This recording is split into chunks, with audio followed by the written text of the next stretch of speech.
The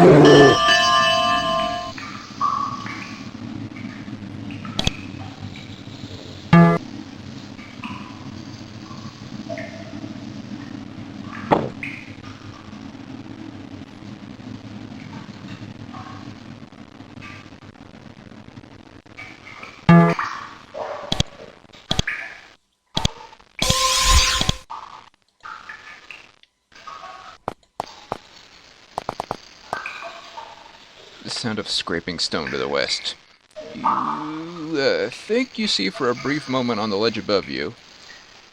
See a brief motion on the ledge above you, but you can't tell really. You can't really tell from down here.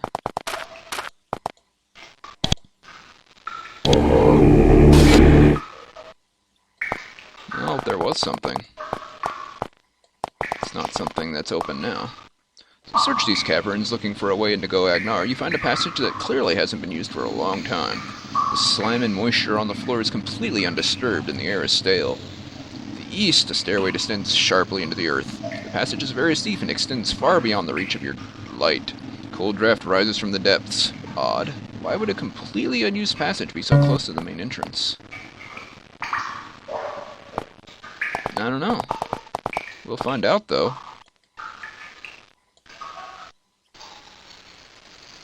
Uh-huh. It's a trap. Oh.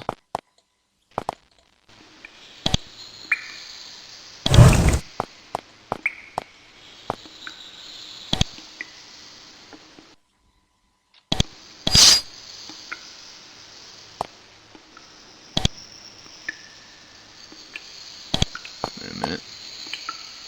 Hello?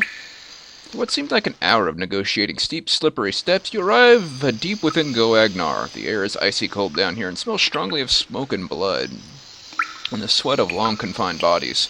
Stand at the entrance to a crude throne room, paved with smooth stones laboriously carried from the surface and worn smooth by centuries of feet shuffling over them.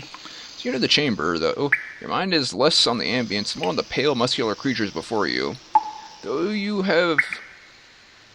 they have been the creatures of your people's nightmares for centuries, now seeing them before you, you are not afraid. They don't look hostile. In fact, they are gawking at you as intently as you are staring at them. None of them raise their weapons. They slowly, their chief, sitting on a throne, the north end of the room stands up. The envoy Juniper was correct in the words he said to us. The careful and crafty visitors, the arrival of which he had predicted, have now entered. I now formally wish for them to approach and speak sincerely with me. You listen, the others speak. Their speech is strange and flowery, as if it started out crude and tribal, and then they overcompensated.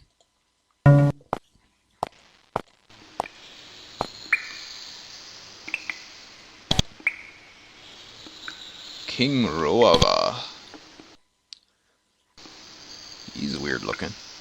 You meet with the chieftain of the Fomorians of the lower caverns. Fomorians are huge, ogreish, muscular creatures, each over 6 feet tall. His skin is exceptionally pale, almost white. I am Lord Roava. You think that means that this is a male. With clothed Fomorians, it's almost impossible to tell the difference, to the human eye anyway. We Fomorians of the lower caves welcome you, with all the proper respect due honorable warriors. Thus, we have allowed you privileged entry into our royal chambers. Though there is a history of strife between our people, the value of fulfilling the fairy contract negates these considerations.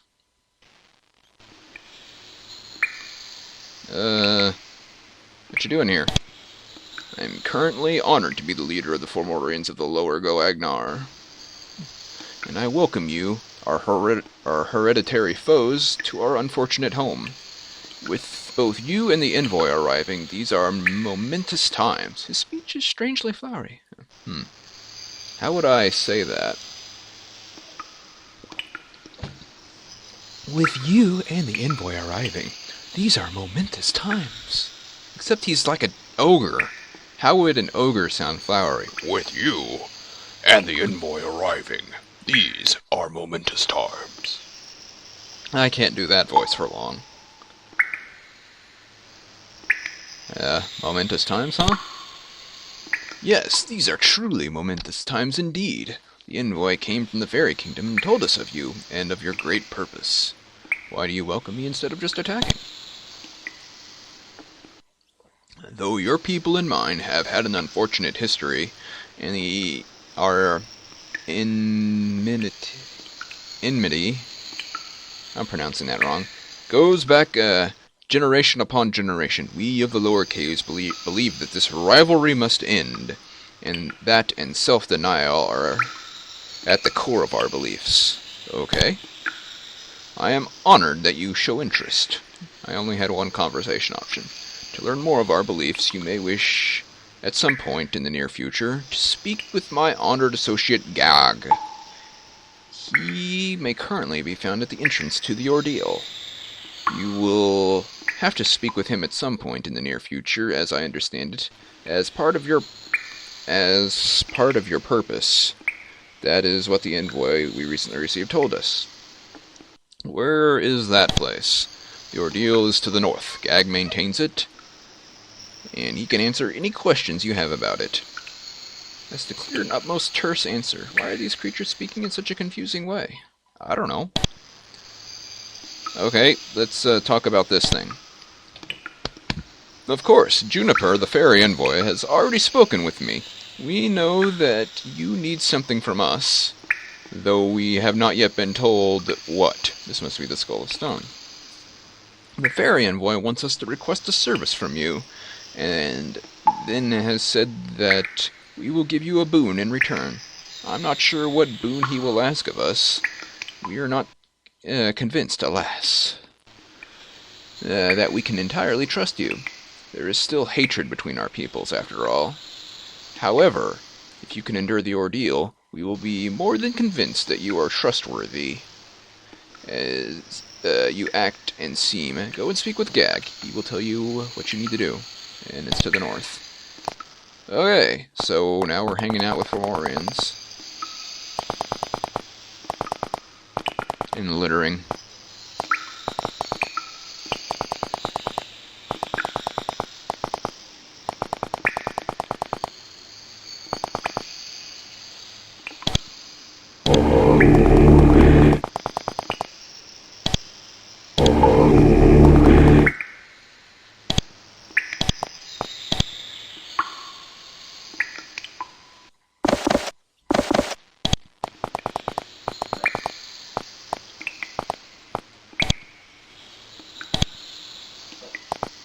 Tell him, dog.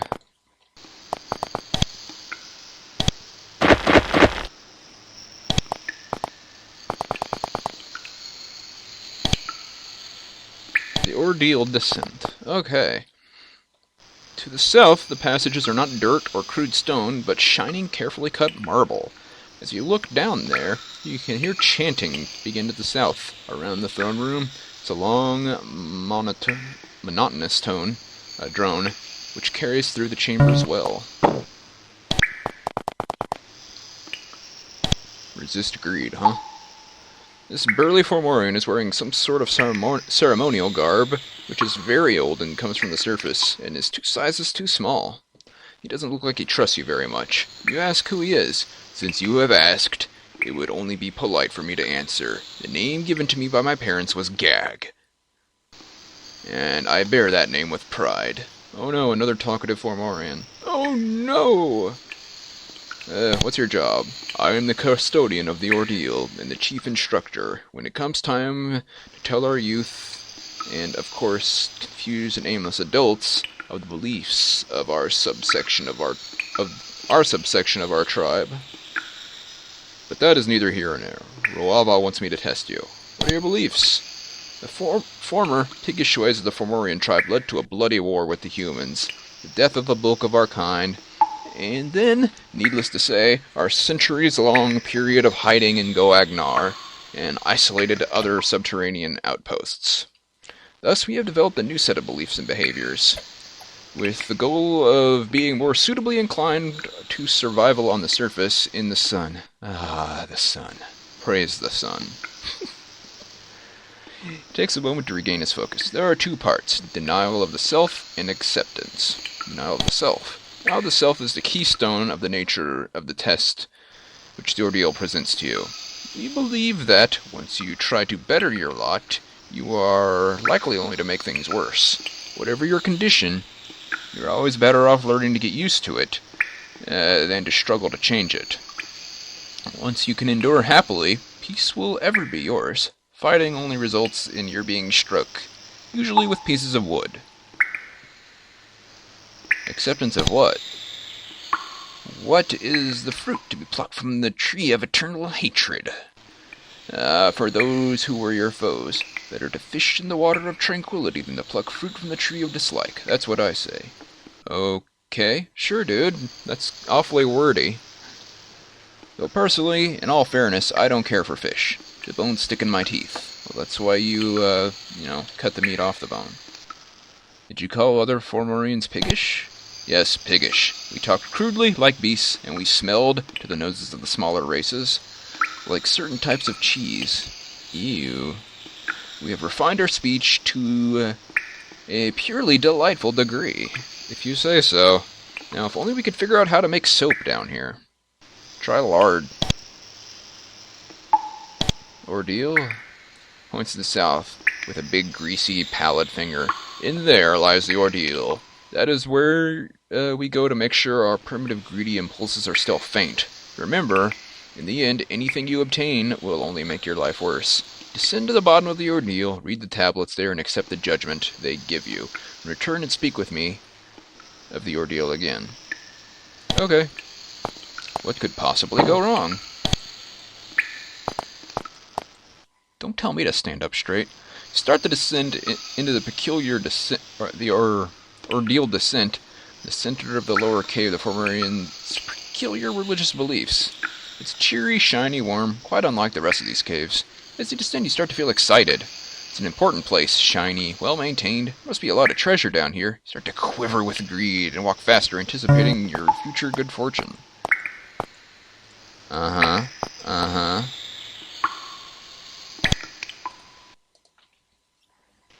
Nope. Start to leave this chamber, you feel the presence of a box on the ledge behind you. It's hard to continue. You're distracted by dreams of the treasure in the box. With concentration, you'd barely be able to force yourself to move on. And I do! Don't need that. Nope, nope. No thanks. See you later. Nah, don't need that. There's a fresh Formorian body on the floor in front of you. It died recently, viciously slashed to death. Although the chamber is warm, the body is covered with ice. There's no treasure. The Formorian wore only a pair of pants when he died. Hard to say. It's hard to pay attention to the corpse, though. You can't resist looking up at the box, feverishly imagining the treasures that lie within. Like ghosts. Stop. First, you can't resist the chest behind you. It's just too tempting. And luckily for you, you recall what you've learned of fairy lore. This is a charm, an illusion. This knowledge gives you the strength to resist and press on. Well, that was close.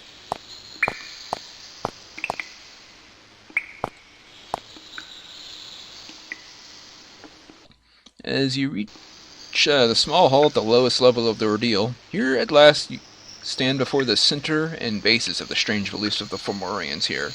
There's a marble pedestal which bears a series of thin stone tablets covered with delicate engravings and credos. The tablets shine with strange inner radiance, and the letters glow as if they were drawn with fire. You stare at the tablets, you find yourself smiling without knowing why. Here, truly, is the center.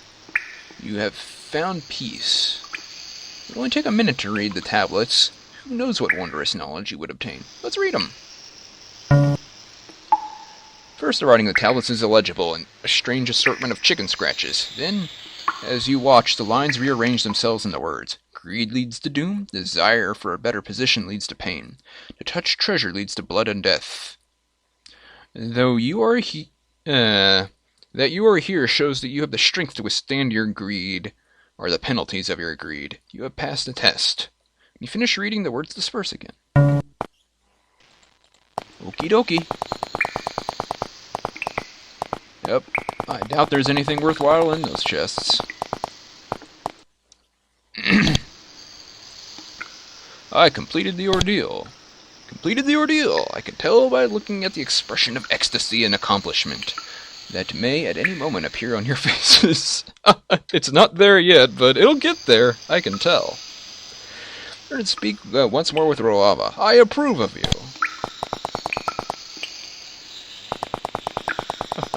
I like that. It may at any moment appear on your faces.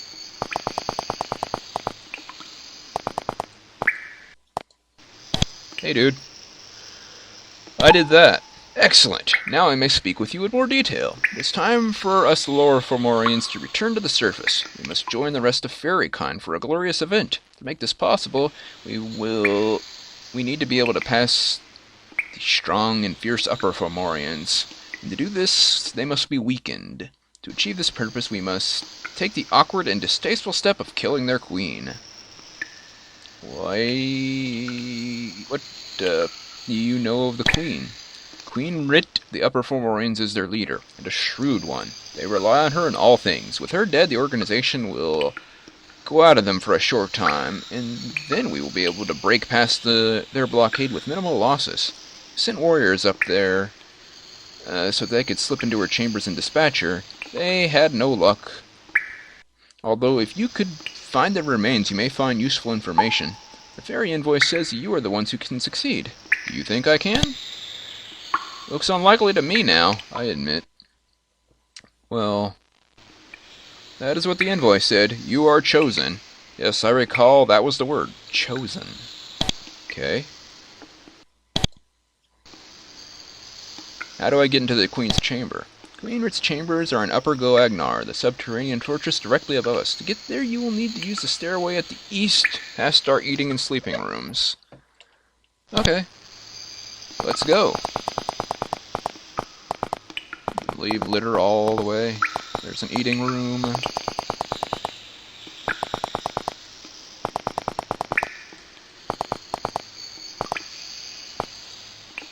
Shadows of Parafomorians are doing something. The merest glimpse of which threatens to strike you blind. They growl at you for intruding, and you gratefully and hastily back away. My goodness. Making babies. Oh my. Shouldn't poke into people's rooms. Ought to be ashamed of yourself.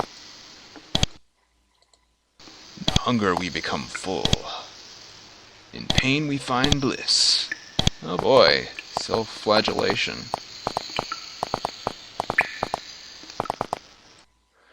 Huge cavern contains a small forest of black, twisted trees, each about 20 feet tall. They have small, withered leaves. The foliage is small and more gray than green. But it isn't dead. What sort of strange magic lets a forest grow underground? See a motion in the distant trees, like something flitting around. Looks like a sprite. In these woods, you don't know much about them, but it seems like a dour place for a creature of the woods. That's the envoy, I'm sure. Hey, come here. I am here. If you would hold still, I would talk to you. Meet a sprite. Little fellow with reddish-green skin, and leathery wings. He seems rather out of place down here. When he sees you, he grins and flutters his wings happily. I'm Juniper, he says in a perky, high-pitched voice. I'm an envoy from the city. The city. I'm here to help you get what you need so we can do what we need to do. What are you doing here? I'm an envoy. I was sent by the Spire to rouse these Fomorians out of their slumber. Great events are happening, and you are to play a part. What great events? Oh, don't you worry your silly head about that. You'll find out all about it soon enough. Okay. Skull of Stone? We're on the same side. We work for the same people. I know that you want the skull. The Fomorians don't know that. Though, drive them nuts if they did, he laughs. That's the problem, though. There's a problem, though. Okay. The skull is sacred to them, but I can convince them to loan it to you. If you take it care of their main difficulty, the upper Fomorians. What about them? They're a lot of brutes, they are. All they care about is blood and revenge. They don't need that sort at the Spire. No, sir. The Fomorians down here, though, they're interesting. Now go speak with their chief and do what he tells you to do. I already did that. Me no wash. Track. You ever wondered how filth-caked, smelly, and miserable-looking you could become by sitting in a subterranean hovel for, say, 100 years? One look at this shivering pale male or female would give you the answer. I track this me cave. he or she who can tell the difference with Fomorians, besides